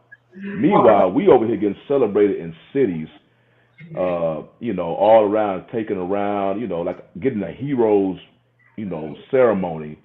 Yeah. While other people who try to, put our name in the dirt and whatnot, they forgot about it. You don't even know who they are. Can I say this before, man? Listen, if you ever come to Louisville, man, you got to go to the Ali Center, man. You have to go to the Ali Center. It's one of the greatest individual attractions for one person in the country. It's awesome, man. If you ever go, Ali Center. Mandrell, go ahead. Well, Big George Foreman, yeah, Big George, that's the big tubby jolly fat guy in the 90s. That's Big George. Like Shawnee was saying, Foreman. That's all he was known by, Foreman. Back then in the 70s, in the 60s, please. You're right. Like, if you watch George Foreman's fights back then when he was in his prime, he would literally, with boxing gloves on, grab people and move them into the position he wanted them to be in and hold them with one hand. Like, no one else has done that in boxing since. Like, who does that? Like, what kind of monster do you have to be? You got on boxing gloves, 10 on boxing gloves. You're able to grab somebody with a strong enough grip and literally move them in the ring where you want them to be. Okay? Then, the fight that always stuck out in my mind was when he fought Joe Frazier. And Frazier tried to jump out of the ring. Literally. Not even kidding. Frazier was known as a monster too. But, man, listen. That era of heavyweights, we haven't seen anything like that since. That was just nothing but monsters. And Ken Norton, Mr. Bennett, for real? I'm just saying, he's on the poster. You know the poster I'm talking about. They're in black tuxedos. Yeah, I know what you're talking about. And they're all there. But I'm just saying, but that's one of my favorites because, again, that those fighters represented that era. Now, again, Ken Norton Norton? obviously lost to Ali. Well, he should have had at least one against Ali. I think they robbed him at least on a couple. He beat him the first time. He won 2 out of 3. He did win. Real talk. He won the first one for sure. He beat him, and I thought he won the third one, but they gave it to Ali. But he won 2 out of 3 against Ali. You got to give him that. But So that one. That's the Ali that already had part. I get it, but he beat him back in 70. He beat him back in 73 when he was still in his prime. So he beat a cripple. Whoop-de-doo. Okay. So I mean, I was about to point that out to you, Mr. Bennett. CJ asked one of your fantasy questions. Yeah, about that one. We can touch on that. Actually, I got a few queued up. So we're gonna go through those first, and then I'm gonna make it for the end. But Foreman was the thing that gets me. Here's the thing. That's true. People were so scared of Foreman. Like people were terrified. And as quiet as Ali keep it, and as much noise he made, Mr. Bennett, I think Ali was scared too. At least nervous or worried. I don't see how he fought a perfect fight. I mean, he fought the only fight you can fight against. The rope-a-dope, but I mean, he totally tired him out. Exactly, that's the only thing you can loose ropes that allowed him to lean back farther than anybody else. I thought, and they changed boxing rules because that was almost as good. It wasn't as dominant as Crawford versus Spence, but you can make an argument that again, I don't think he had Ali hurt in that fight at all. No, he was hitting him to the body, and Ali was telling him, "Is that all you got?" So again, he had him psyched out. He had him psyched out mentally. He had him exhausted physically, and he knocked him out. So again, I think that Ali had very little to be intimidated on. And size wise, when you look at him, it wasn't like he was a 250-pound monster. He was 6'3", 220. Ali weighed in that fight 6'3", 214. So he wasn't that much bigger than anybody else. Yeah, it wasn't the size. So it wasn't like Ali. It's not like he had It's not like he had a size. He was so dominant in size over Ali. Ali was a big man, but he had the strength advantage. He was stronger than Ali. No, he had the strength, but again, Ali exposed him even up to the fight because again, he always threw those looping shots. He never threw a straight shot with power. And so you could see his shots coming, and Ali called it out in the lead up to the fight. So again, to me, that Foreman to me isn't the most dangerous. I know you want to, people like to talk about that. The Foreman that came later, I was going to get to that. The Foreman that came later, the big Joe Foreman. He was not. His hands were so heavy, like he was knocking guys out, and I was like, what did he hit him? Even when he knocked out Michael Moore, I'm like, the shot itself didn't Is that all you got? Well, I ask you this: here's the thing. Who hit harder, Foreman or Wilder, with the knockout power? Oh, I heard y'all talk about Wilder's all he needed was one hit. Honestly, I would say Foreman because again, it was like his punches were so heavy. It was like he would just touch you on the chin like this, and you were going out. Wilder, he's taking that right hand and he's launching it from here. Wilder, it is a hard. Every time he knocks someone out with that right hand of his, and it's always the same shot. It's the right cross. Yeah. That is the right. That's the only shot it is. It's the right cross. Notice he can't throw hooks, Wilder. He can't throw hooks. He barely jabs. He walks around. He stomps around the ring all fight long, looking for an opportunity to throw that big right hand. Mm-hmm. That's it. And that's been a no-no in boxing forever. You have to box. You have to mix it up. You have to show them something different. You have to do feints. Look, he knocked out 44, 46. Come on. Here's the thing. Yeah, you did. But how many of them were plumbers? Now you want to go to that. Now you want to go to that argument. Now you want to go to that. Sound like JJ Redick now. I'm just look. I'm saying now when he got into a title contention, the competition got more stiff. When he won the WBC title, okay, he started beating some real fighters. But here's the thing with him though, he ran into the very problem that all good boxing coaches warn you about when you have a lot of power and you rely on it. One day you're gonna get in that ring, and what you gonna do when that man take your best punch and keep coming? Yeah. What are you gonna do then? Yeah. All you got is the one big right hand. What are you gonna do when that man takes your best shot and keeps Nice, coming? coach. Nice coach, yeah. Yeah, And he- so like I that's, said, he- what, yeah, that's Ali- what Wilder ran into. Mike Tyson ran into the same thing. And Foreman did against Ali. He Foreman couldn't, ran- he yeah. couldn't do All anything. the big punchers run into it is because the ego gets in their head, you know, and that's what. See, when Foreman ego was broken, it was broken by Ali. Psychologically, he was kind of done, but he comes back in the '90s, much more dangerous fighter, far more dangerous because he opened up his bag. He used the cross guard. He used traditional stances, the cross guard. He did a whole lot of other different things. You know what I'm saying? He would get in there and manage his stamina. But you mentioned the cross guard again. He didn't have that in the early In the part of his beginning, career. He came with that later. Yeah, that's what I'm saying. So I think his punch was heavier. That's He what I'm wasn't saying. as Yeah, fast, later. but his punch was heavier, and that cross guard, it was hard to penetrate that guard. He was a much smarter fighter All the right. second time around.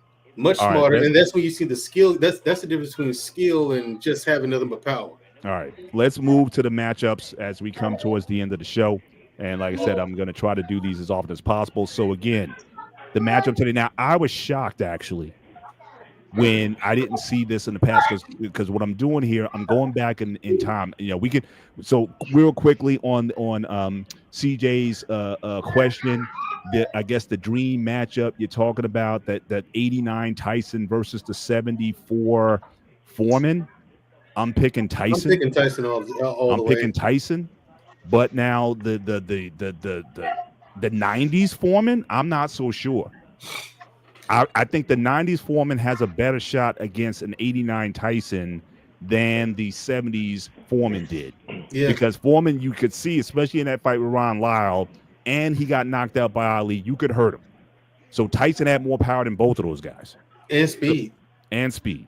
So I would pick 89 Tyson. I know what you coach. You've seen both of them. What would your thoughts be on that? 80. So prime Tyson versus prime Foreman. Who you got in that? I'm if it's 74 Foreman, I think Tyson knocks him out in 2 rounds. 2 rounds. 2 rounds. Yeah. See, I'm totally opposite of what y'all say.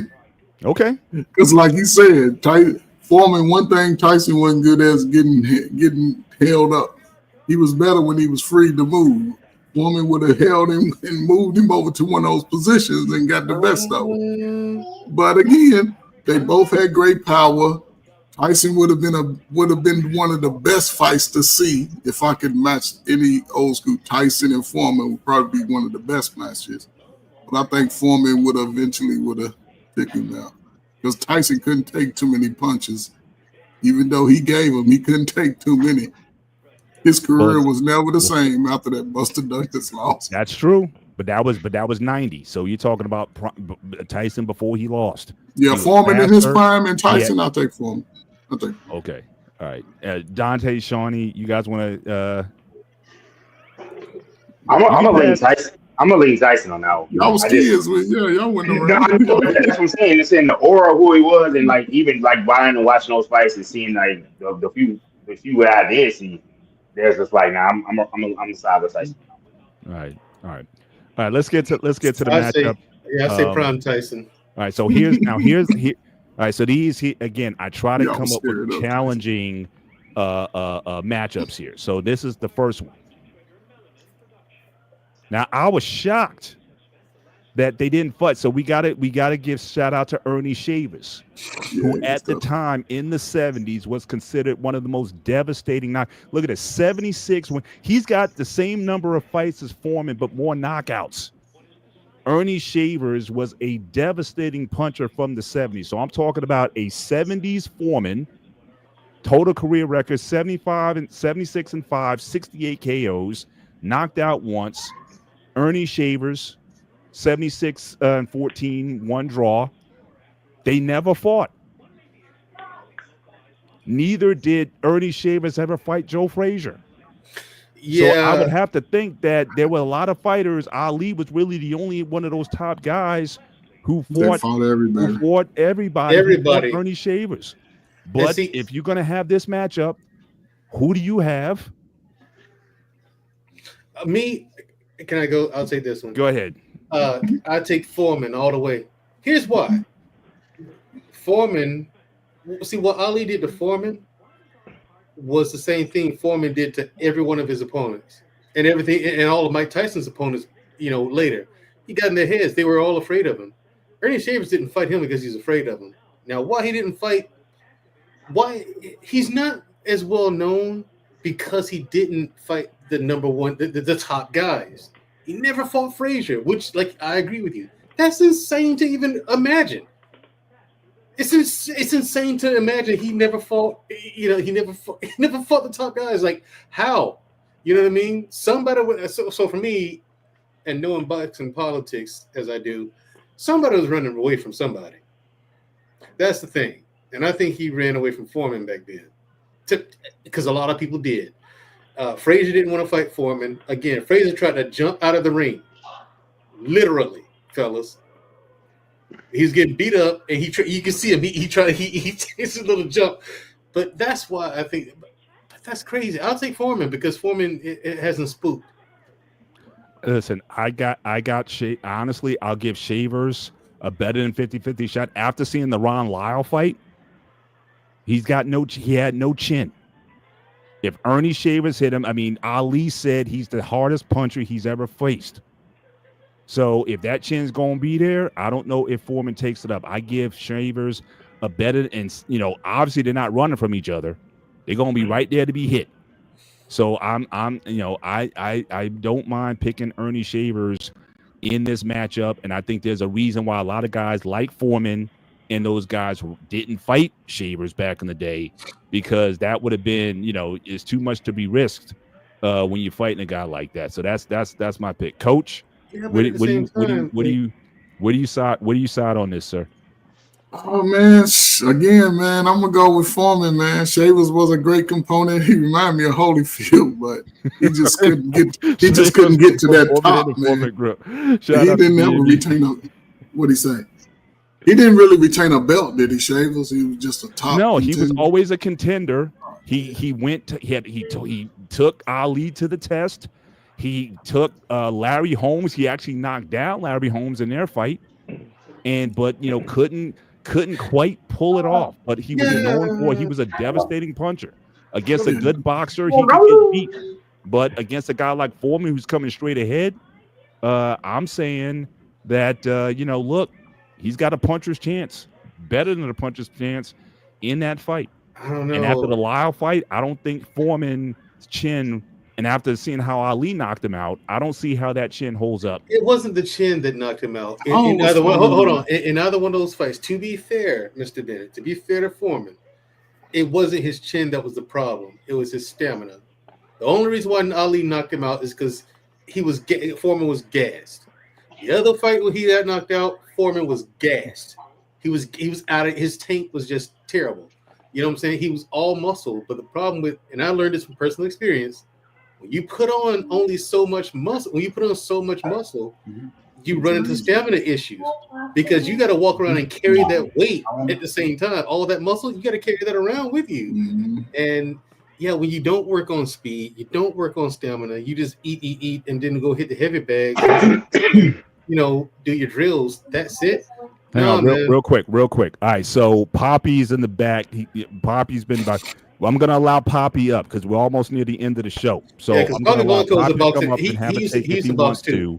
Yeah, as long as he stays stays on topic, he can come up. But respect to everybody else in the chat. Shout out to folks coming in. Y'all coming in at the end of the show. But we appreciate you guys for being here. Just make sure you hit the like button as you come in. If Poppy wants to come up on the panel, he can come up.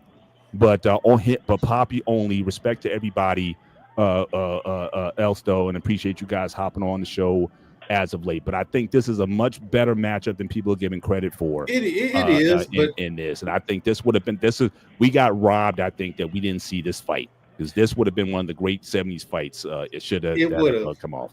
But Mr. Bennett, I'll say this: if it goes 5 rounds, I either give it to Shavers.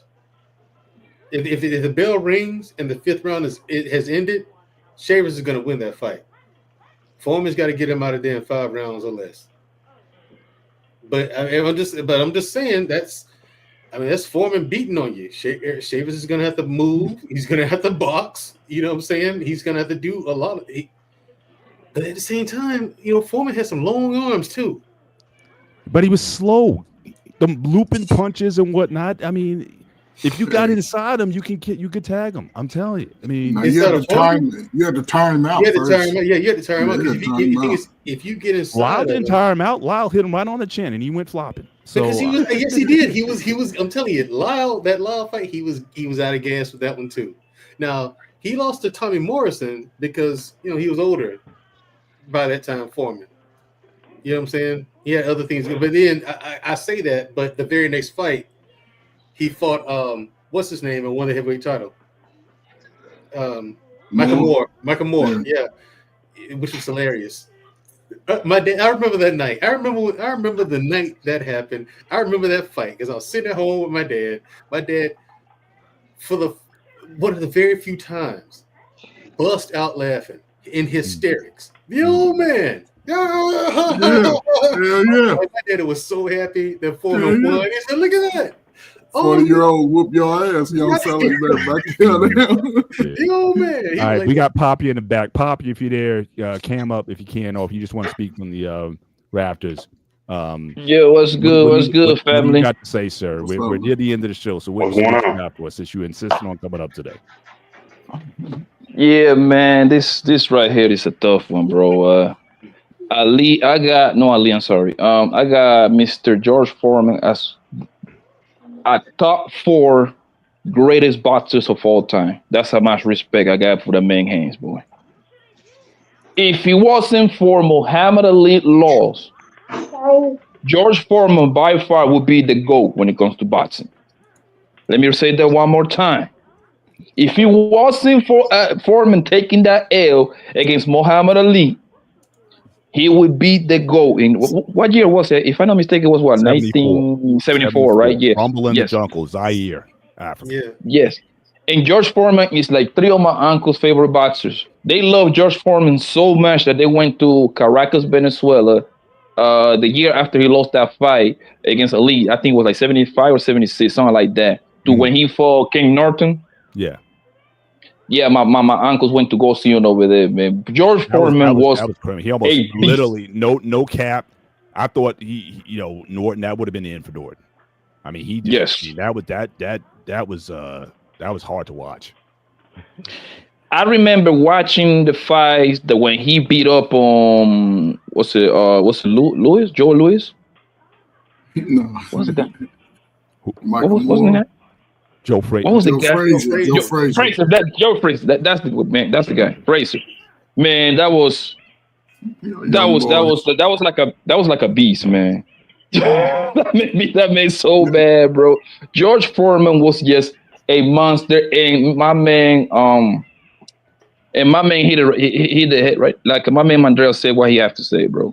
The only problem in George Foreman game was his endurance.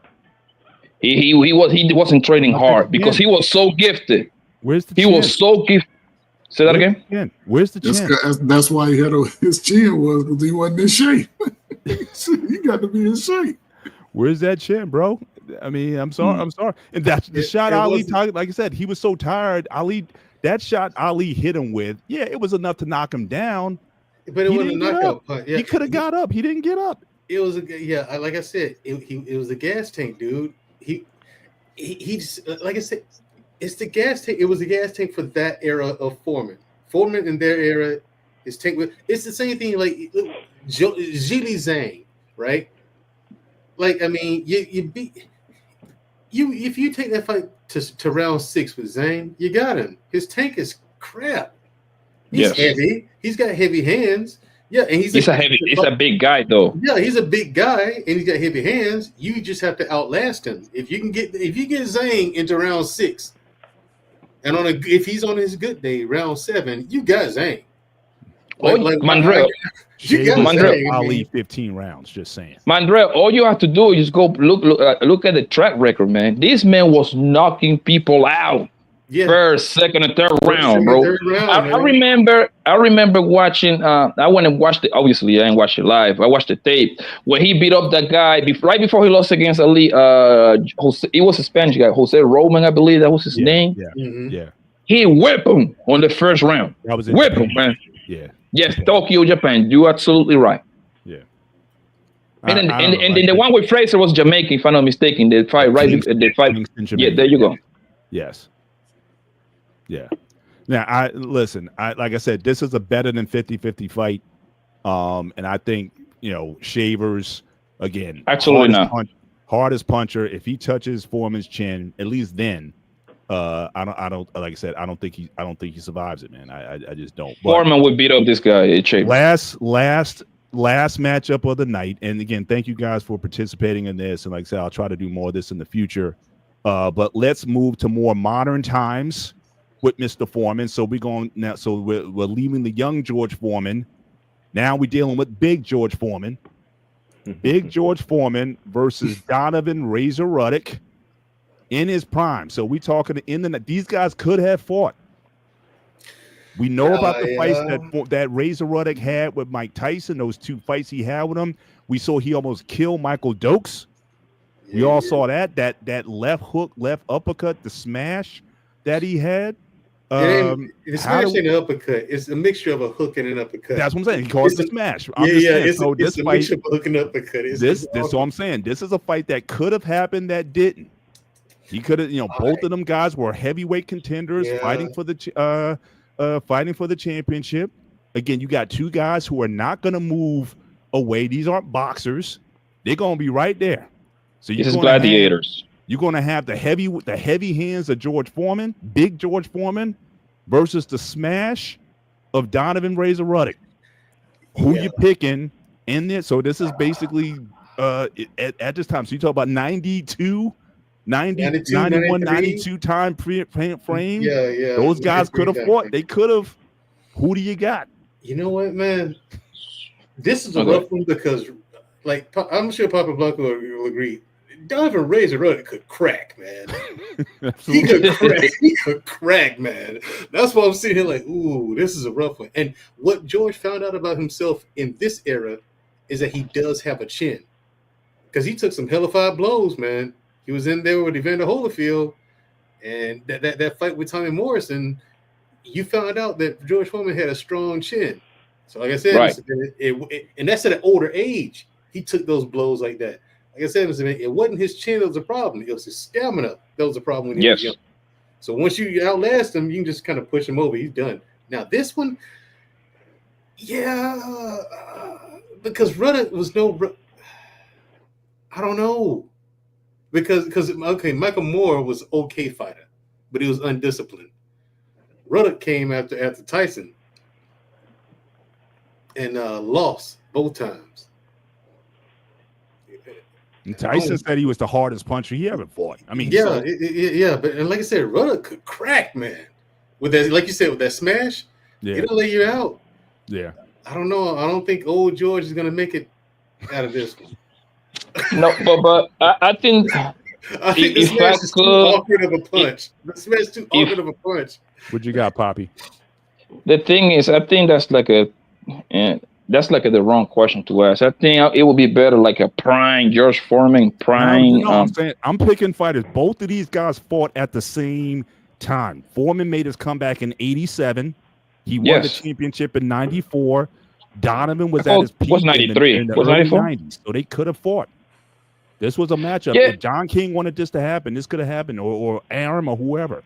They could have made this fight happen. It would have been a huge draw. Yeah, but I don't like that question, man. When George Foreman, like in '90s, come on, man. Like that was Grandpa Foreman, bro. He won the heavyweight championship, man. You see the belts he had? Yes, but he still was. This man was a John Bull right here, bro. That's okay. That's like putting 42-year-old Larry Holmes with hungry 21-year-old Mike Tyson, bro. Like, come on, bro. Same result. Yeah. All right, so who you got? So you basically say you got Ruddock. Yes, because I like it, that would be the correct. If I'm a gambler, so I would put my money on this guy, Donovan. Okay. I'll put my money on Donovan too, man. Okay, Coach, who you got? Hey man, I'm going with that. This is no different than Ali Holmes. All of these, which is George Foreman would have put up a good fight, but yeah, he would have got knocked down. Probably fourth, fifth round or something. All right, Shawnee, Dante. Again, this is 90. So again, I want to try to get some stuff when you guys were at least young bucks at that time. So I remember Foreman fighting, but I'm not familiar with Ruddock though. Okay, I'm not familiar. His best fights were he had 2 fights with Mike Tyson. One was stopped controversially in the 7th round, where Richard Steele, who was known for stopping fights early, he might have been on the take. I don't know what's up with him, but he was known for stopping fights early. And then he went 12 rounds with Mike in the second fight. Again, very hard-hitting, competitive heavyweight at the time. And like I said, these guys could have fought if the promoters want to put those guys together. And again, it would have been, if anything, an exciting fight because you got 2 bangers who wouldn't go away from each other. It's not like a guy who's just following a guy around. I think that certainly would have been something. I think that certainly would have been something that Monica Lewinsky. Shout out to CJ and appreciate the super chats. This George Foreman is Arizona Cardinals. Smith. He's a little bit past his prime at this point. He just trying to get the record right there. But I'm just saying. But if they would have put this on, I would have bought the pay-per-view, no doubt. Especially after Foreman won the championship. If this would have been like a title defense, no question. Because I think if I understand, Tyson might have went to. I think he was in his legal issues at that time. So a fight with Foreman, I don't think could be made. So he was Tyson was out of the picture. He never got a chance to fight Foreman. I think for the heavyweight championship at the time. So this is one of the better fights that could be made. But just want to again my thoughts on George Foreman again. Certainly a great champion, great guy in and out of the ring, loved his family, did a lot of charitable work, and I mean, totally changed his life around. He created a new persona for himself. With the big George Foreman image. The grills. Like I said, I mean, I can't live without my George Foreman. I mean, that's like you can get rid of my stove. All I need is an air fryer and a George Foreman, and I can cook almost anything on that. So again, shout out to the man who certainly did a lot in the sport of boxing. And again, as a commentator, he had some very strange views sometimes in the commentary. Him on HBO with Jim Lampley and those guys, some very interesting takes he would have on occasion. But again, the guy knew boxing, very smart guy when it came to that. And Doctor, you know what I like? Yeah, what's that? You know what I like about Foreman? Like out of all the boxers, he came out pretty good, like mentally, he didn't come out like half retired like the other boxers. God gifted this man, gave him the physical gift. He retired, you know what I mean? He wasn't like a broke or for the most part when he talked, he talked very coherent. You see what I'm saying? Like most boxers retire like dumb, absolutely broke. He left the ring financially secure. And with most of his mental faculties.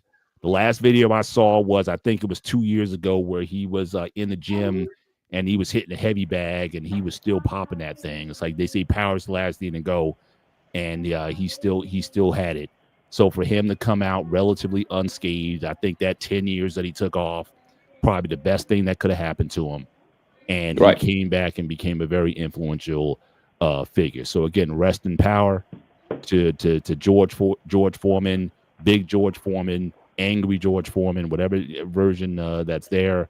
But again, a very consequential figure in boxing. And, certainly with the passing of Ali, we lost. I think Norton, even though Mandrell might not consider him one of the greats, but he's the last man standing. Well, Larry Holmes, shout out to Larry Holmes too. Larry Holmes is still. Larry Holmes is not one of the greats.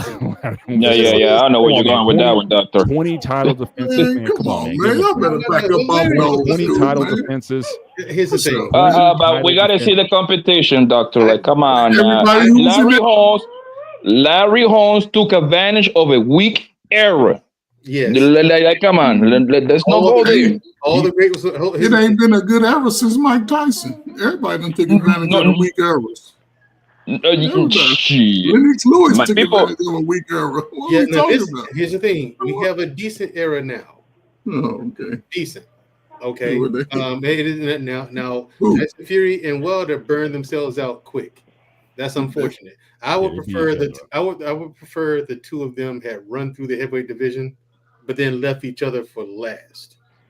They should have done that after that first fight. They should have said, okay, because we got something to sell here. Oh. Okay. After that first fight, we got something to sell. Look, let's both go and beat AJ. Okay, both of us. And then we come back and meet.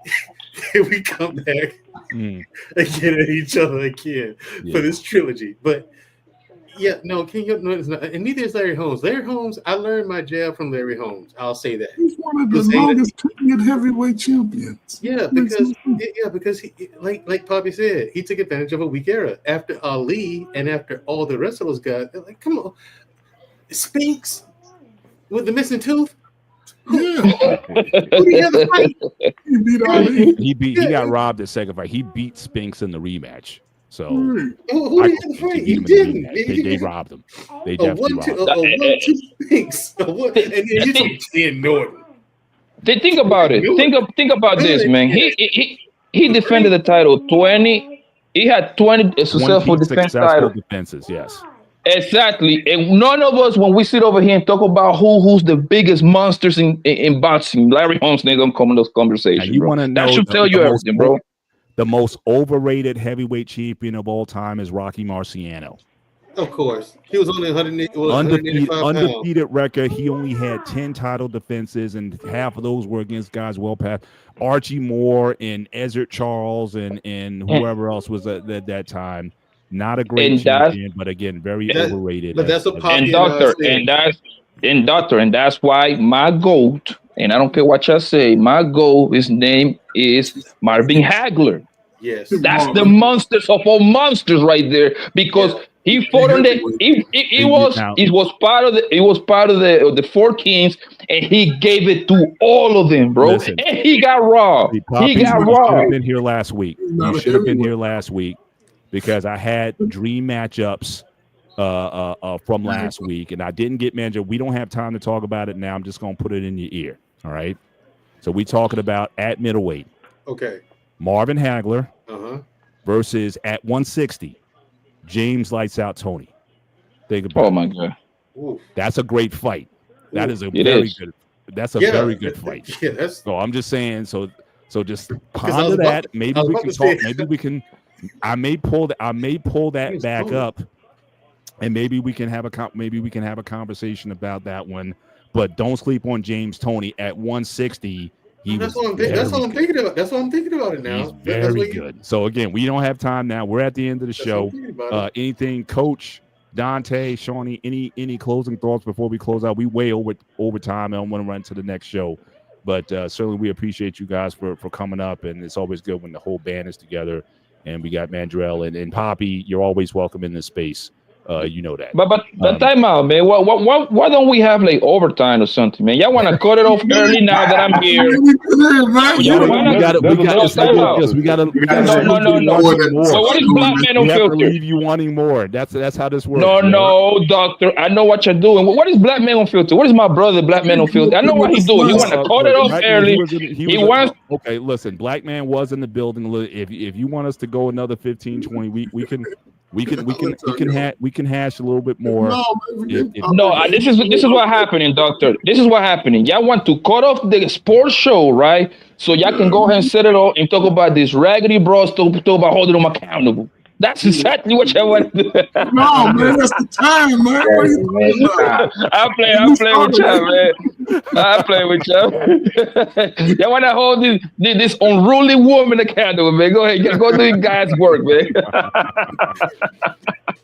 Guys, but really think about that one. I think I got one more. That I have for you guys. You guys miss. See, that's why you got to make sure you tune in every week.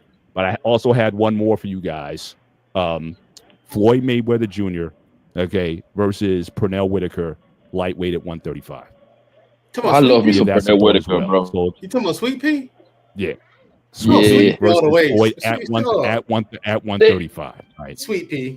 The only thing with Pernell that used to drive me crazy, but I love everything about that man, bro. That man can box, bro. He's one boxing. He's boxing royalty right there, bro. And He's fast. off. He wasn't really with the offense like that, man. He was a defensive genius, bro. He was a counter puncher. Yes.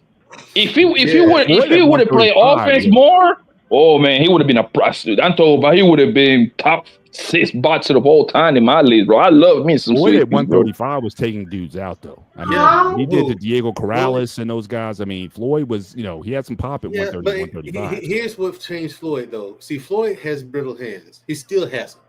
His hands are very His weak. ankle coming back on to the fold. Right, and the thing is, he used to break his hands all the time, as quietly as it's kept. He break his hands all the time. That's why he switched to being a counterpuncher. He switched to defense. He break his hands all the time.